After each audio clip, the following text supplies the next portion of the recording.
because, again, innovation is the future of the world, and the teenagers are the future of our world.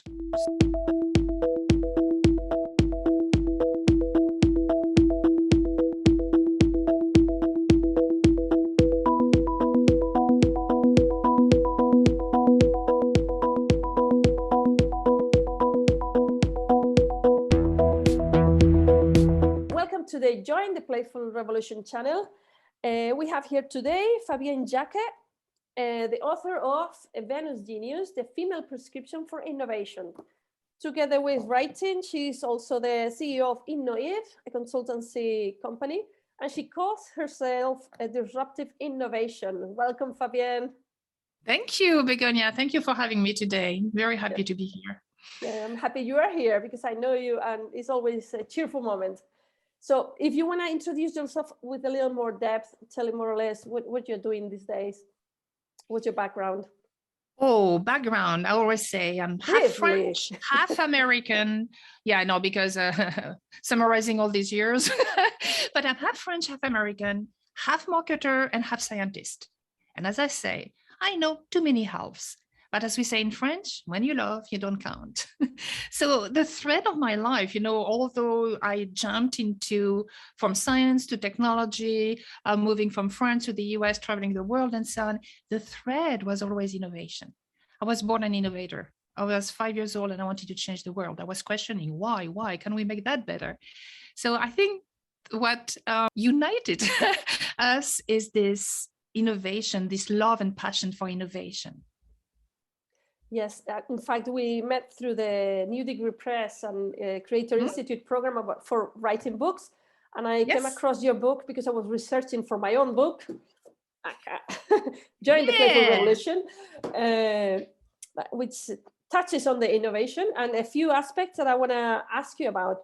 But before going into my specific interest, I would like to know, in your case, your book is kind of very striking or predominant, the female aspect to it. But why did you write the book? What's the intention behind it?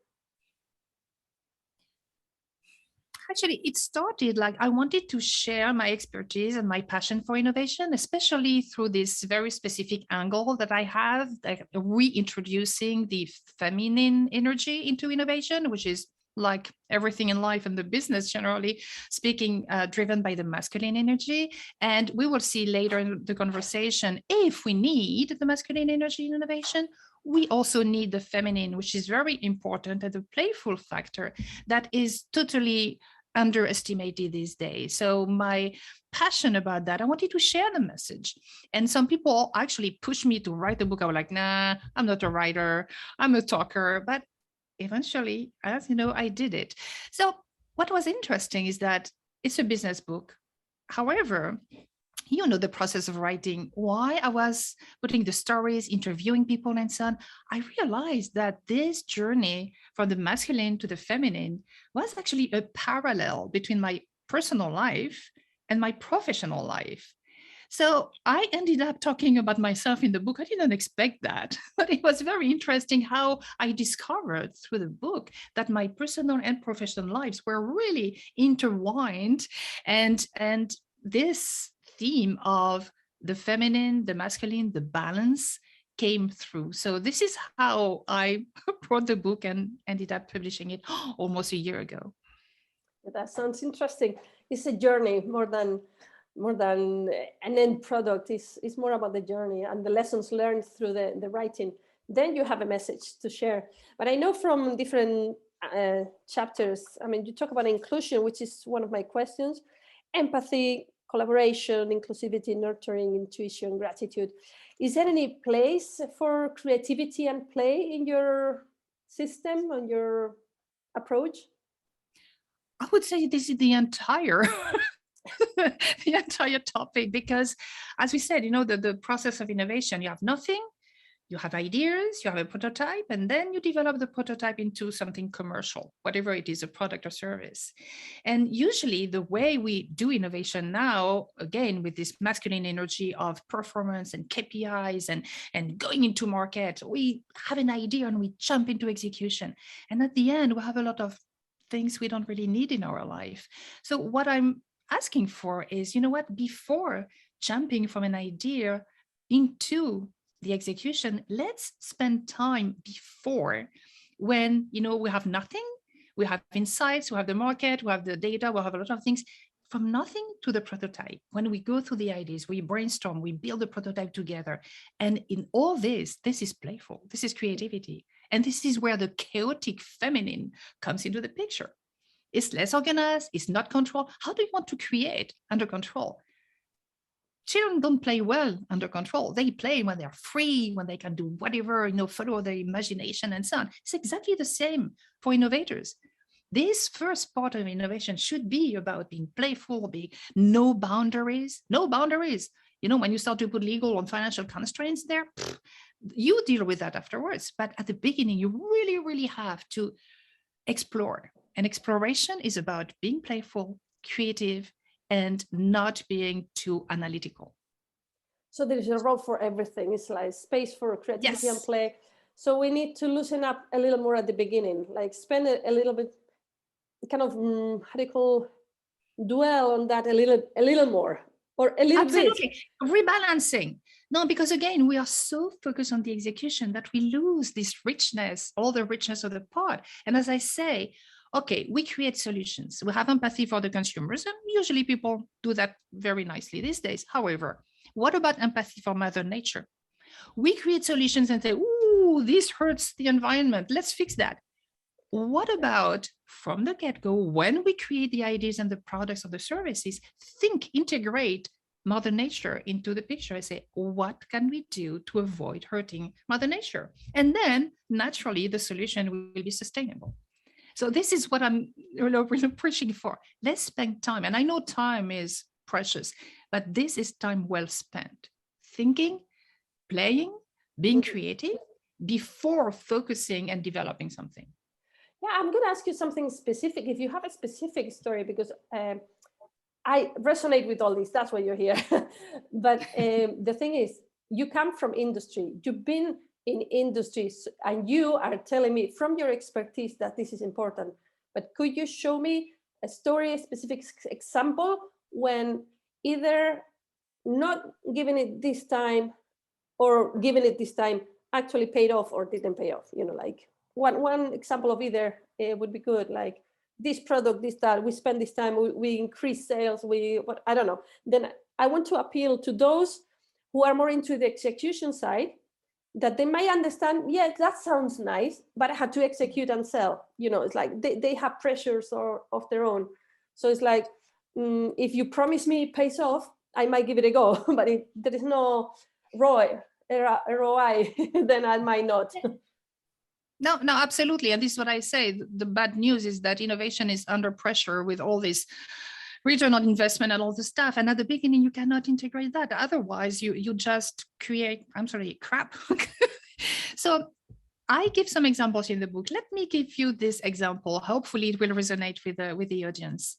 We wanted to develop a shower gel that was a relaxing shower gel, especially for women, but for anybody, but a relaxing shower gel. So the marketers I was in technology in R&D at that time, came to us saying, oh, this is what we should do. I can see this bath tub visual with candles and the bubble bath, and we have this almond vanilla. And I was rolling my eyes, oh my God, this is so boring. Okay, let's do it. They start to do concept and say, you know what, let's spend time really understanding why a woman, especially because it was more for the women, why a woman would like to spend time in the bath and so on. So I created what I call these hot groups, where you have a multifunctional team, and I had everybody. You had the finance, you had the legal, everybody, the R&D, and also marketing, all together for 4 days, creating prototypes, concepts to prototypes and so on, and brainstorming, and having the consumers, external experts, and consumers come. So we had a chef who came to inspire us about, the ingredients and so on. And then we created with the consumers. But the point is that we were brainstorming around what is motivating for women. And at one point, one lady said, oh, you know what really relaxes me at the end of the day is a glass of wine. And everybody laughed. I said, don't, yeah, see, don't laugh. Don't laugh. Let's pursue that. Yes. We ended up launching this shower gel that was like burgundy with like a Tuscany or, you know, or Napa Valley feel and with little beads, like, you know, the resin seeds and so on. And it was the highest score ever in emotional connection to the consumer. It was different. And it was appealing and say, yeah, I don't want another, you know, almond, bubbly, blah, blah, shower gel that relaxes me in the bubble bath with candles. I want the experience of a nice glass of wine with the Napa Valley. You see what I mean? And we had also to deal with legal and so on. You can imagine. But that's afterwards. But this is not, but again, we would have, and I was happy that we had legal in the room, because I told them, we don't have titles, we don't have egos. We are all human beings brainstorming, and it worked. So I hope it explains what I mean by spending the time and really try to find what is the real reason. And also, this is when the nurturing of my feminine success formula comes into the picture, is these fragile ideas you laugh at, like this one. Will be, oh, brush up, glass of wine, this is stupid. No. How to make that work?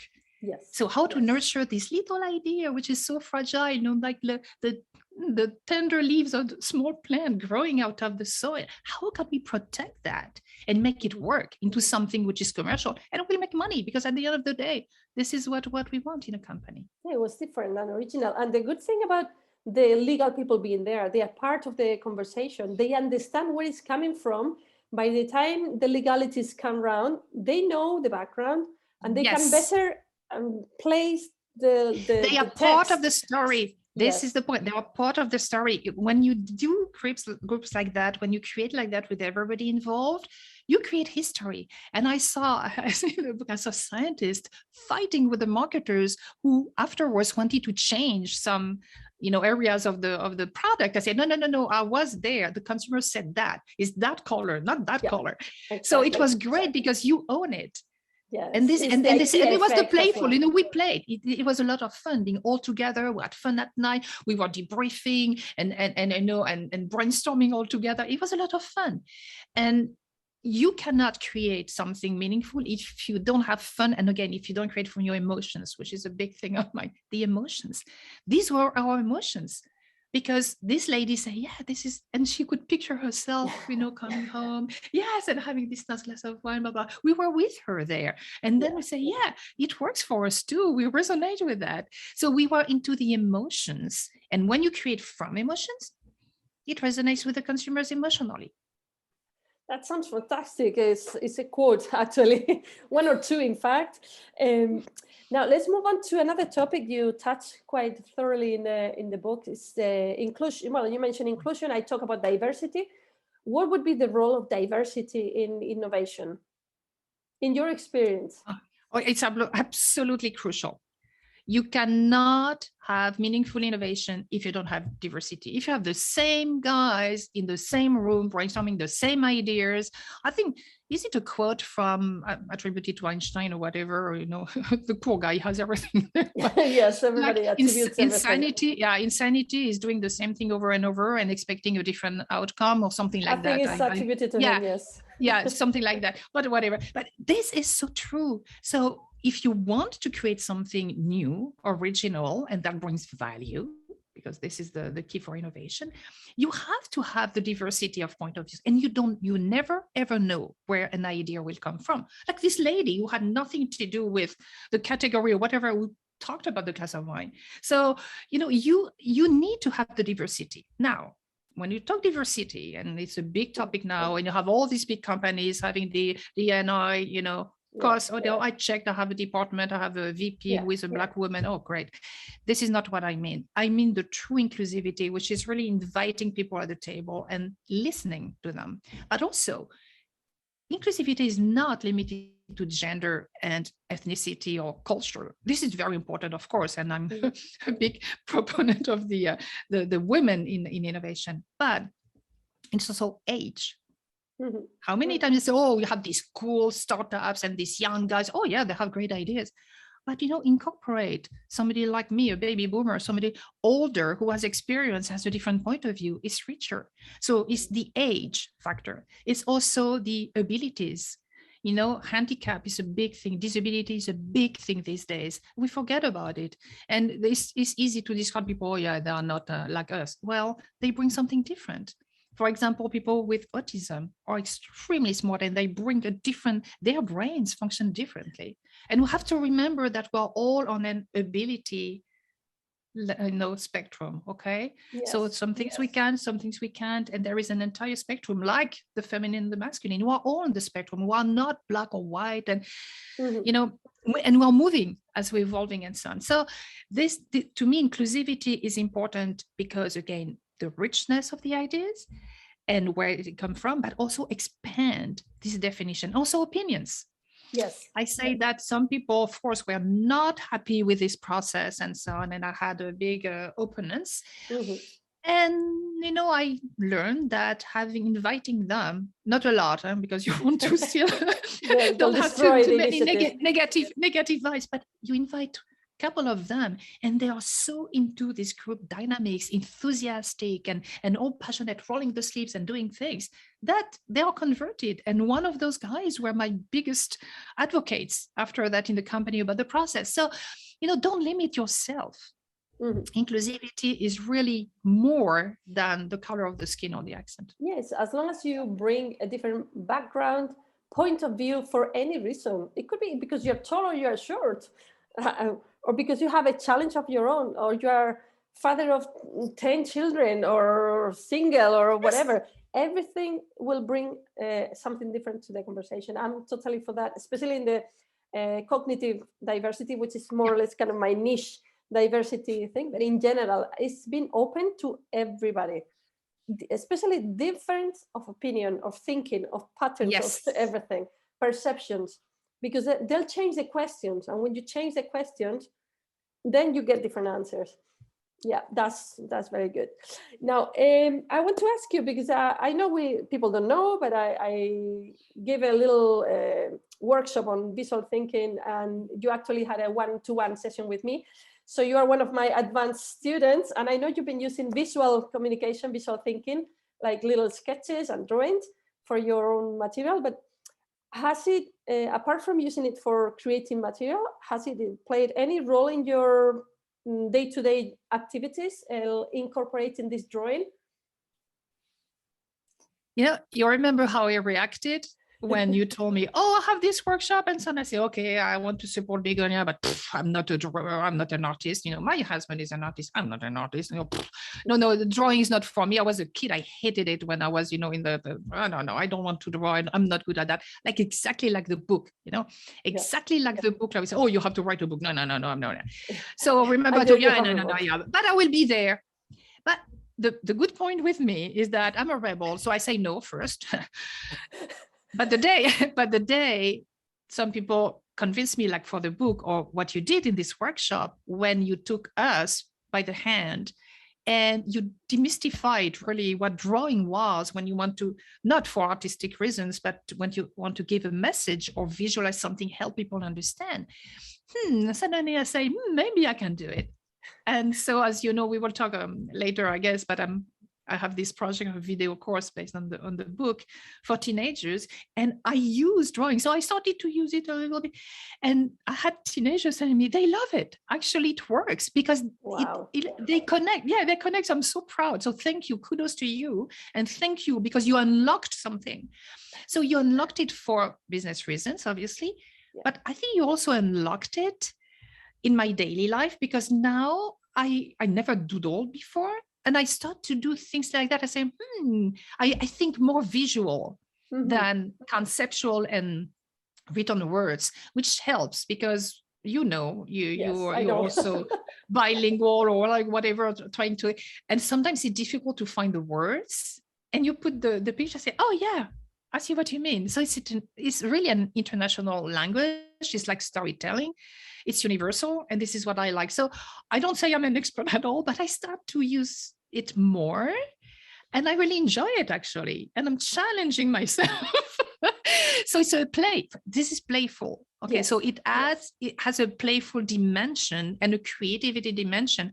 And actually, don't laugh at me, but I bought this little coloring book Yes. because it helps me, you know, just clear my mind. Yes, I would it's never very have done that relaxing. without you. I would never have done that. This is for small kids. No, it's not. It's very Yes, helpful. it's for So you everyone. really unblocked me.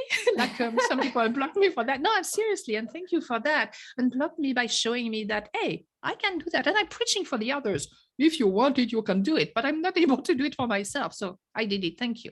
Well, first of all, thank you. Thanks to you for the kind words. But I had to explain. You unlocked it yourself. The rebel in you took the challenge of yourself and turned up.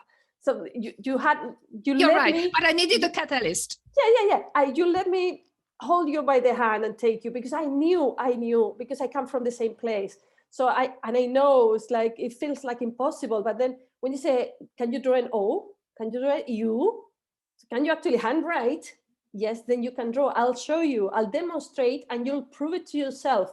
It's so simple, so easy to just give the first step, that from then on, you just realize that, yeah, I can be cheeky with this, actually, and I can attempt to do anything. And if it's a doodle, a scribble, I write down underneath what I meant, and that show me it. And who cares? It's trying to communicate. Yeah, but I think explain. who cares? Because this is also the fact that, as I said, it's not art. Okay, it's quite awful some days, but that's okay. People get it. But you it's something struck me when you say, oh, it's impossible, I cannot do it. I don't know if you remember the quote in my book, the first one, which is from Mark Twain. Yes. They didn't know it was impossible, so they did it. Yeah. Yep. Yes, and so I like that one very much. Yeah, but and it's exactly what you are saying. I thought, oh, it's impossible for me to draw. I thought that. Okay, so again, I preach, but I have to apply it. And but it's the cure is so simple, because I don't preach it. I just show you. No. Yeah, I let you discover that you can, because confidence is something you only develop by doing. I can tell you, yes, you can, 1,000 times. No, but you're right. You did the right thing. Yeah. It's very simple. I'm very happy with that. I'm very happy for your students, because the message is getting across for them in a more fun, playful, and direct way. That we process visuals more faster and everything. But thanks a lot for sharing the story. I hope more people will get encouraged to try. I'll leave resources underneath in the channel and in the blog, so people can find their own ways, either with my own material or some other people's material. But it's a path that I encourage everybody to try, at least to give it a go in a playful mindset, like just play with it. And if eventually you can use it professionally for communication, fine. If not, just have fun, because visuals unlock a different way of thinking as well. So you'll get better ideas and better communication in general with that. But also, we have to, it's very practical, because you have to remember that teenagers, they scroll through social media, and a lot of times they don't have the sound on. They're just scrolling through visuals. So it's also very helpful to have that support. Okay. I take note of that one as well. And now, this is kind of the picture of what we've been doing, but since you are a veteran, by your own words. Oh, thank you for that. By your own now words. I feel better. You said yourself you're a baby boomer. Like, get the older people like me. Yeah. It's like, well, I don't think you're old, but you're older than other people. I'm not old in my head, but I am who I am. I have my age and I'm a baby boomer. That's okay. No, I deal with it. But you have enough experience so you can share some experience.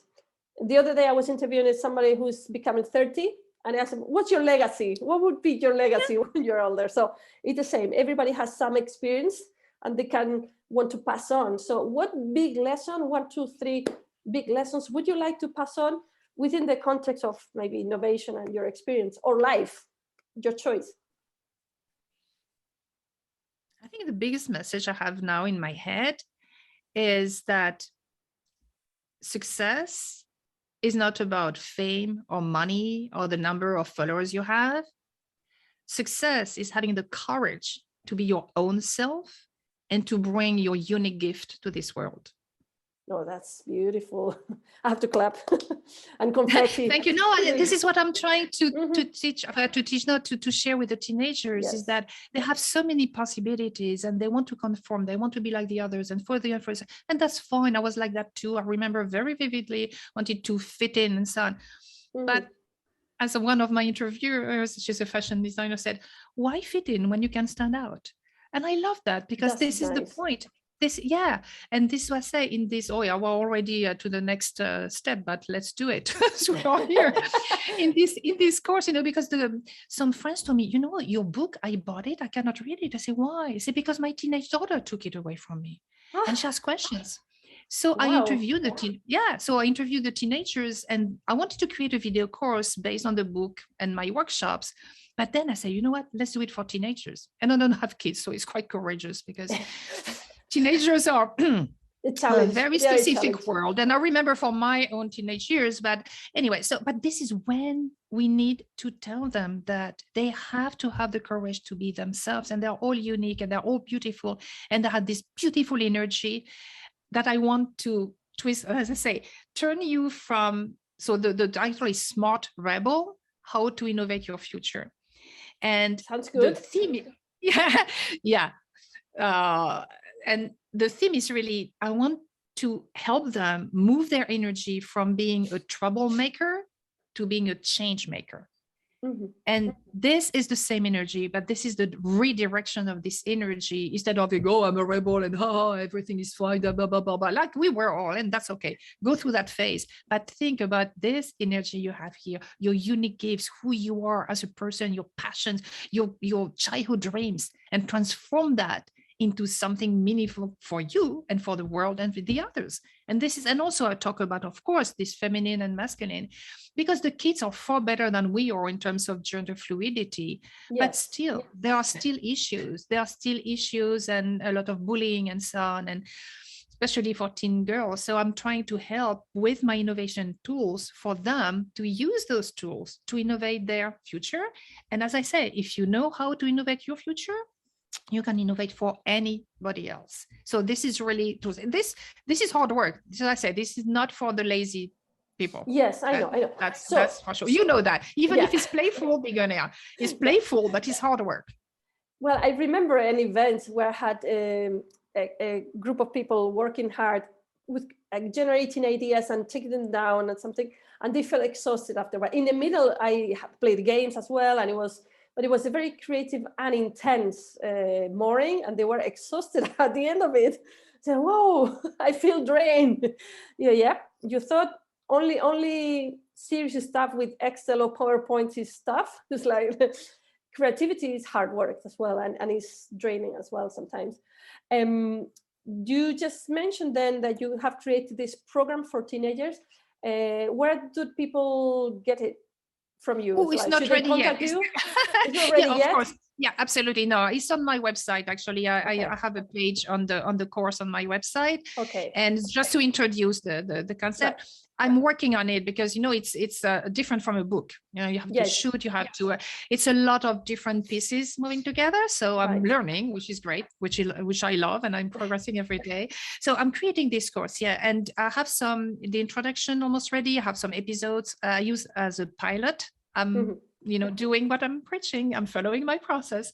So I'm doing a pilot that I will talk to schools, I will talk to teenagers, to parents, and see if it does make sense and improve for the rest. But it should be, I hope it will be available this year. I have to find the platforms and so on. So it's work in progress, but I'm passionate about it because, again, innovation is the future of the world, and the teenagers are the future of our world.